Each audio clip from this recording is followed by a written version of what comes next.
needle-like teeth, translucent pink skin, jaws that fire out of its own face. Not a movie monster, a real shark called Mitsukurina, owstoni, hunting in pitch darkness for 125 million years. Why does it look like nothing else alive? The answer lies far below the sunlit surface, along the steep continental slopes and deep submarine canyons of the world's oceans.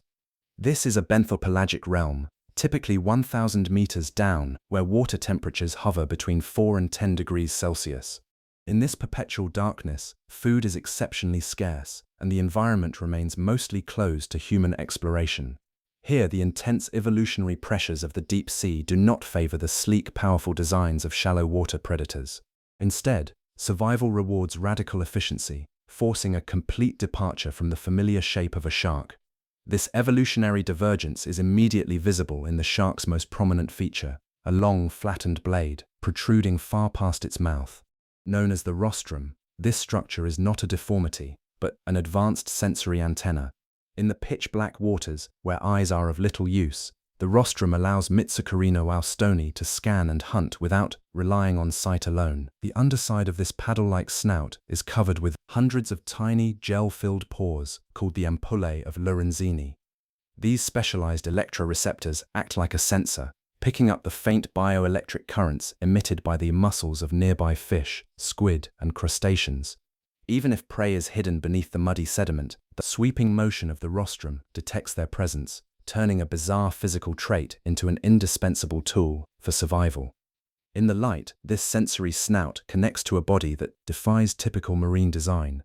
Rather than blue-gray, the goblin shark displays a pale, purplish-pink hue. Its dermis is thin and translucent, making the capillary blood vessels beneath the skin completely visible. This ghostly coloration pairs with a soft, flabby body, small fins, low muscle density, and a highly flexible, cartilaginous skeleton minimize metabolic costs. When seen near the surface, this flaccid shape suggests a deformed creature, but deep below, it functions as a highly efficient, energy-conserving system built for drifting silently through the dark. The silent drift ends the moment a target wanders within range of this sensory net. In a fraction of a second, the goblin shark executes an extreme biomechanical strike known as slingshot feeding. The mouth opens wide, the lower jaw drops, and both jaws snap forward, thrusting past the tip of the snout. This expansion allows the jaws to extend up to 9% of the shark's total body length at speeds reaching 3.1 meters per second. This movement creates a powerful suction, pulling water and prey into the oral cavity. Inside, rows of narrow, needle-like teeth trap slippery squid and fish. While this protruding bite looks like a cinematic monster in action, it is not an expression of aggression toward humans.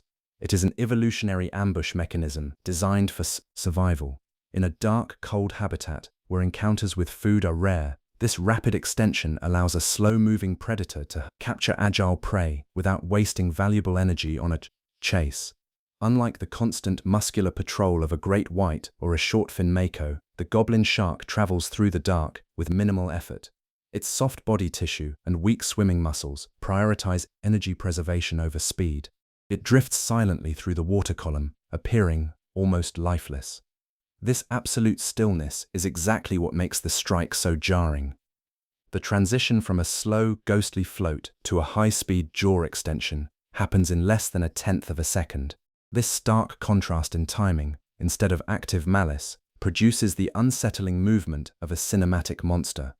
The goblin shark is the sole survivor of the family, Mitsukurinidae, an ancient lineage that diverged roughly 125 million years ago during the early Cretaceous. While often labeled a living fossil, this term is easily misunderstood. It does not mean the species stopped evolving. Instead, the goblin shark represents an ancient branch of the evolutionary tree that continued to adapt in the isolation of the deep sea. Its soft, primitive skeletal structure is a living link to prehistoric marine ecosystems, showing that its unusual shape is a highly refined design millions of years in the making. This spectral design remains largely hidden from human eyes. Fewer than 30 confirmed live sightings exist in scientific history, leaving the goblin shark's modern reputation suspended between evidence and myth. For more than a century, Almost everything scientists knew came from dead specimens brought up accidentally by deep-water fishing nets and long lines. They arrived altered by a scent. Their soft bodies sagged, their jaws hung forward, their pale skin looked almost transparent beneath deck lights. The animal became famous before anyone had truly watched it live. Only recently have remotely operated vehicles, equipped with high-definition cameras, entered the aphotic zone and captured these sharks moving through their own environment. There, the image changes.